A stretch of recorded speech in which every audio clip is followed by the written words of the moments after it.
the world as we know it was not always connected. For most of human history, vast oceans separated entire civilizations. Europe did not know about the Americas. China had little direct contact with sub-Saharan Africa. Australia was completely unknown to the outside world. But then, in a breathtakingly short period of time, everything changed. Ships crossed uncharted waters. Maps were redrawn almost every decade. Old worlds collided with new ones. And the course of global history shifted forever. This was the age of exploration, when Europe quite literally discovered the rest of the world. But how did it happen? Why was it Europe, of all places, that set sail across the oceans? And what were the consequences of this extraordinary age of discovery? To understand the story, we have to go back to a time when Europe was not the center of the world at all. In fact, after the fall of the Roman Empire, Europe was seen as a fragmented, relatively poor region compared to the wealth of the Islamic caliphates. The great kingdoms of Africa and the powerful empires of Asia like China and India. The Silk Road carried goods, ideas, and culture between East and West, but Europe was mostly on the receiving end. Spices, silks, porcelain, and precious stones all made their way into Europe, but at enormous prices. Trade was dominated by Arab and Venetian merchants, and European kingdoms were eager to find a way to cut out the middlemen. They wanted direct access to the riches of Asia. That desire would spark one of the greatest transformations in history. But let's pause for a moment. Why were spices so important that Europeans risked their lives crossing unknown seas to find them? The answer might surprise you. In an age before refrigeration, spices were not just luxuries.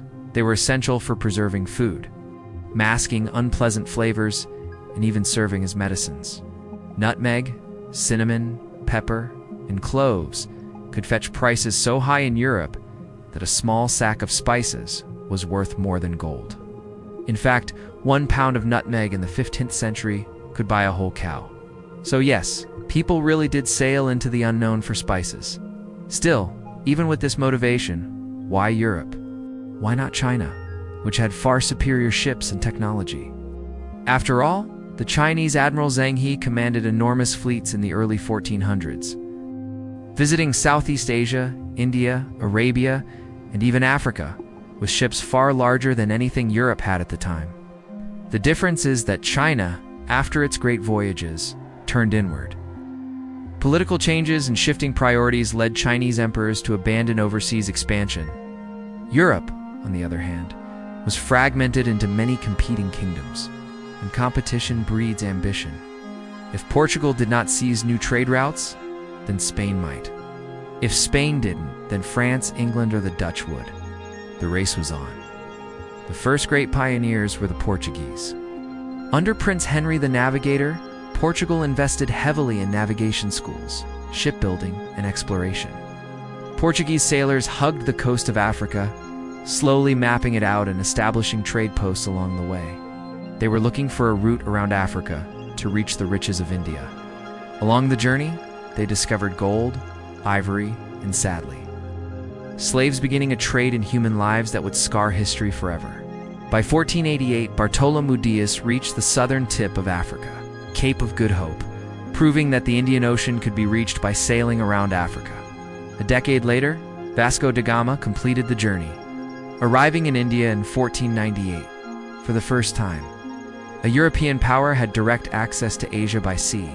But while Portugal was making history in Africa and Asia, their rivals in Spain were about to stumble upon something completely unexpected. In 1492, a Genoese sailor named Christopher Columbus convinced the Spanish monarchs Ferdinand and Isabella to sponsor his bold plan. Instead of sailing around Africa, he believed he could reach Asia faster by sailing west across the Atlantic. Columbus underestimated the size of the Earth. But he set out with 3 ships, the Nina, the Pinta, and the Santa Maria Letters, after weeks of anxiety, and with his crew on the edge of mutiny, land was finally sighted. But it wasn't Asia. It was the islands of the Caribbean. Columbus thought he had reached the Indies, but in truth, he had stumbled upon an entirely new continent. Imagine the shock in Europe when news spread that there were lands across the ocean, filled with people, resources, and opportunities beyond imagination. Suddenly, the race for exploration turned into a scramble for colonization. Spain quickly sent more expeditions, conquering vast empires like the Aztecs in Mexico and the Incas in Peru. Gold and silver poured into Spain in staggering amounts, fueling its rise as the most powerful European empire of the 16th century. But these riches came at an enormous human cost. The indigenous populations of the Americas were devastated, not only by brutal conquests and forced labor, but also by diseases like smallpox, measles, and influenza, brought unknowingly by Europeans. In some regions, up to 90% of the native population perished within a century. And this brings us to one of the most fascinating and tragic consequences of the Age of Exploration: the Columbian Exchange. This was the massive transfer of plants, animals, technology, and diseases between the Old World and the New. Think about it. Before Columbus, there were no potatoes, tomatoes, or maize in Europe.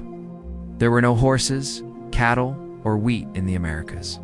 Suddenly, these worlds collided, reshaping diets, economies, and ways of life everywhere. Potatoes and maize fueled population booms in Europe and Asia.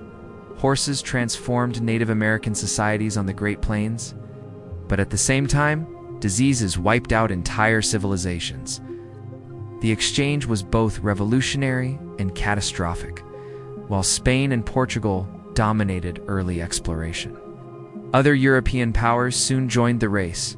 The Treaty of Tordesillas in 1494, brokered by the Pope, had divided the world between Spain and Portugal. Spain got the Americas. Portugal got Africa and Asia, but England, France, and later the Dutch refused to accept this. They launched their own voyages, looking for a northwest passage to Asia. They didn't find one. But they did find opportunities to establish colonies in North America and the Caribbean. By the 17th century, the French were trading furs in Canada. The English were planting tobacco in Virginia. And the Dutch had founded New Amsterdam, which would later become New York. Meanwhile, the Portuguese and Spanish empires stretched across oceans. Portugal controlled Brazil, Africa's coasts, and trading posts in India, Southeast Asia, and even China at Macau. Spain ruled much of the Americas and the Philippines. It was a truly global empire, with ships carrying silver from Mexico to Manila, and from there to China. For the first time in history, the entire globe was connected through trade. A silver coin mined in the Andes could end up in a marketplace in Beijing. The world had become smaller. But the Age of Exploration was not just about trade and discovery. It was also about conflict. Native peoples resisted European colonization, often fiercely. In the Americas, countless revolts broke out. In Asia, European traders clashed with local rulers. And back in Europe, rivalries between the great powers led to wars that spilled across continents. The 7 Years' War in the mid-18th century, sometimes called the First World War, was fought in Europe, North America, Africa, and Asia, all because of colonial competition. By the 18th century, the Age of Exploration had transformed into the Age of Empire. What began as voyages of discovery turned into centuries of colonization, exploitation, and domination. Entire continents were reshaped. Africa became a major source of enslaved labor for plantations in the Americas. Asia became entangled in European trade and politics. Indigenous cultures were suppressed, and entire populations suffered under foreign rule. At the same time, global wealth, science, and knowledge expanded. Navigation improved, cartography advanced, and natural sciences flourished as explorers cataloged plants, animals, and peoples never before known to Europeans. But let's not forget this. It was not simply a story of Europe imposing itself on the world. It was also a story of cultural exchange, adaptation, and resistance. African, Asian, and American peoples shaped the world too, often in ways overlooked in traditional European histories. The food you eat today, the languages spoken around the world, the spread of religions, and even global capitalism itself all trace their roots back to the Age of Exploration. And here's something to think about. What if Columbus had failed? What if Vasco da Gama had never rounded Africa? Would China, or another great civilization, have eventually led the global age of discovery? Or was it Europe's fragmentation, its hunger for trade, and its sheer willingness to take risks that made it inevitable? These are questions historians still debate. What we can say for certain is that the age of exploration marked one of the most important turning points in human history. It ended the isolation of continents. It began the process of globalization, and it set in motion the rise of Europe as the dominant force in world affairs for centuries to come. But it also brought untold suffering to millions. From the indigenous peoples of the Americas to the enslaved Africans shipped across the Atlantic, it is a story of ambition and greed, courage and cruelty, progress and tragedy, all at the same time. And the legacy of this era is still with us today. The modern world hour, interconnected economies, global trade, diverse cuisines, and even the borders of nations was born from the voyages of daring sailors 500 years ago. The question that remains is whether we have learned the lessons of that age, the dangers of unchecked conquest, the cost of exploitation, and the power of curiosity to change the world. This was the age of exploration, when Europe discovered the world and the world discovered Europe.